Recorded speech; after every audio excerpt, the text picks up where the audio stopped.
Well, hello, it's Wesley with Expandacraft, and we are here with an almost finished project. We have one more hull to put on to this 1980 something, I think, Hobie Mirage with the pedal drive. It's a single pedal drive. And this one is going to have two outriggers, one on either side. It's an 8-foot beam. And this is just a quick, I gotta get this out there video, because we have a full-on video that shows every detail about the installation of this outrigger kit, which I'll show you a little something about it. We have the connectors here, which we were able to bolt in rather than using the rivets, being that we had that hatch we could get our hands in there. There's more about this on the installation video. So this is really just a teaser.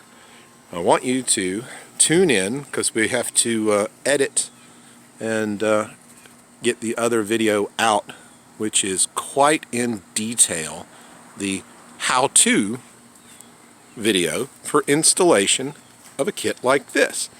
And the other thing is, the installation is exactly the same for a one-sided outrigger kit. So if you were just doing one side, the installation is absolutely the same. The only difference is, when you're doing two sides, you use a longer cross tube, and of course another set of hulls on the other side. We'll finish this up in the morning, and we're going to put a sail on this one and do some video, quite a lot of video with this particular boat in mind. So expandacraft.com, tune in when we get this completely finished and post that new video with the how-to. It's going to be awesome. Can't wait. Expandacraft.com.